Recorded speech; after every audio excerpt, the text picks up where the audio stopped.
La grossesse en milieu scolaire empêche la jeune fille de se concentrer sur ses études. Ce que je pourrais dire aux jeunes filles comme moi, c'est de s'abstenir de tout rapport sexuel avant le mariage et de se concentrer sur leurs études pour leur bien-être et celle de leur famille.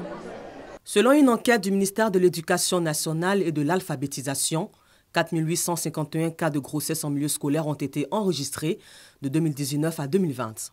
Des chiffres alarmants qui résultent de la vulnérabilité des adolescentes et du manque de connaissances sur la sexualité, selon l'ONG Women Leader Côte d'Ivoire. Étant moi-même jeune fille, j'ai vécu des harcèlements en milieu universitaire et même scolaire au lycée, quand j'étais au lycée.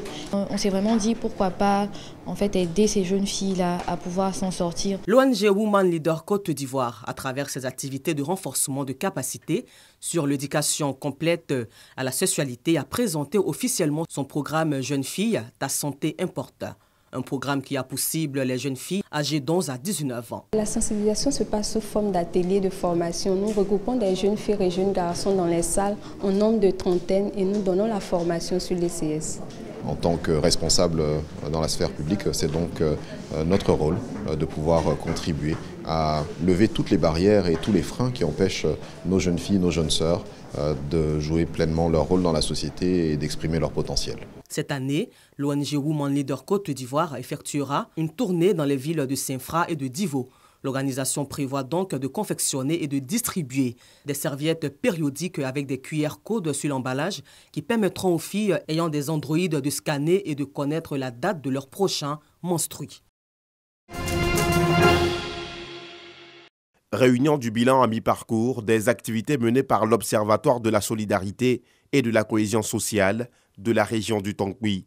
Cette réunion, la deuxième et dernière de l'année 2021, enregistre un bilan satisfaisant, à en croire Adama Fofana, directeur régional du ministère de la Solidarité et de la lutte contre la pauvreté. On a pu noter quand même avec les organisations de la société civile, membres de cette commission, un bon nombre d'actions de prévention de conflits au niveau de la CFRI, au niveau du foncier, a été quand même, j'allais dire, jugulé grâce aux activités de cette commission.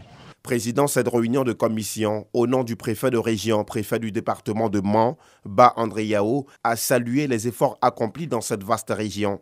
Il a signifié l'importance de cet outil de prévention et d'anticipation des conflits dans la région. Cet observatoire est mis en place pour réguler ces tensions ou supposées tensions qui peuvent naître de notre vivre ensemble, de notre communauté. Et donc, il est bon que nous puissions comprendre que nous avons un comité qui a un caractère tout à fait essentiel. 20 commissions régionales au plan national sont installées pour le renforcement du dispositif institutionnel et opérationnel de l'Observatoire de la solidarité et de la cohésion sociale de la région du Tongui.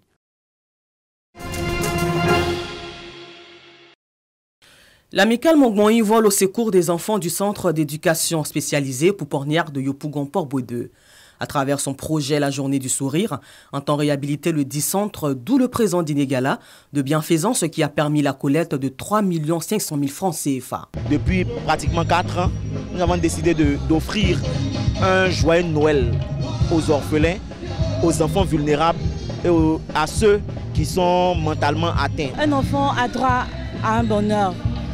Et je ne pense pas que chaque enfant, on va dire, a demandé à ce que ses parents soient dans une situation qui l'empêcherait de grandir et d'avoir tout ce qu'un enfant normal devrait avoir. Une occasion pour le représentant de ce centre d'exprimer toute sa gratitude aux généreux donateurs. Les enfants en situation de handicap, surtout les enfants démunis, en ce moment du mois de décembre, sont délaissés. N'ont pas de cadeaux, pendant que d'autres enfants festoient. Donc c'est un moment vraiment spécial pour nous qui sommes dans le social.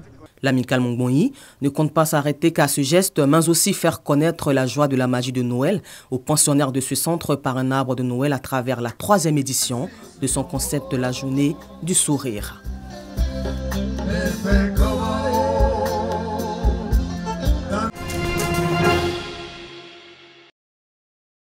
Inculquer l'amour de la lecture aux enfants et mettre au devant de la scène les arts, le Flamès, festival de littérature et des arts en milieu estudiantin et scolaire en a fait son credo. Voilà le constat amer des élèves de terminale, des étudiants qui ne savent pas s'exprimer. Vraiment, c'est pas bien. Nous voulons promouvoir le livre, la lecture, les arts, les us et coutumes, le civisme, pousser la jeunesse à aimer la lecture, pour bien s'exprimer. Venus apprendre pour certains et apporter du savoir pour d'autres, les participants au Flamès, le festival de littérature et des arts en milieu estudiantin et scolaire, relèvent l'importance de ce rendez-vous. Je trouve que l'initiative est très belle et on ne peut qu'en profiter pour les élèves parce qu'on voit que la littérature est de plus en plus délaissée par les élèves alors que c'est la base de tout. Nous faisons la promotion de la lecture, de l'alphabétisation et je dirais la promotion de l'école. L'activité intéresse beaucoup les enfants, seulement ils ont besoin d'être motivés, ils ont besoin qu'on soit à leur côté, qu'on les guide. Aux côtés de ces filleuls à l'espace Agora de Koumassi, le parrain de la cérémonie Steve Zagouré alias Stizo exhorte ces derniers à privilégier leurs études tout en respectant la date de congé liée aux fêtes de fin d'année. Tout à l'heure, je voudrais vraiment, premièrement, encourager les jeunes d'aujourd'hui à aller à l'école, à suivre leur cursus scolaire, peu importe les dons et les talents qu'ils ont. Deuxièmement, il est très important qu'ils se tiennent éloignés de tout ce qui est vice, tout ce qui est violence et tout ce qui est abus sexuel prématuré. Et je voudrais encourager les jeunes à prendre leur cursus scolaire au sérieux. Une fois que l'école est ratée, on n'a plus d'avenir.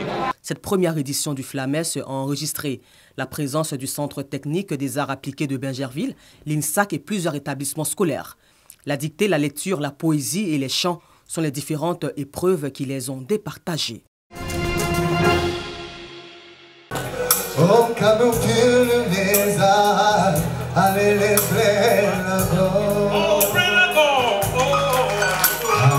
Baïs Pinto et son fils aîné Anjo partagent la même scène pour l'occasion. La voix d'or de la musique ivoirienne célèbre ses 50 ans de musique.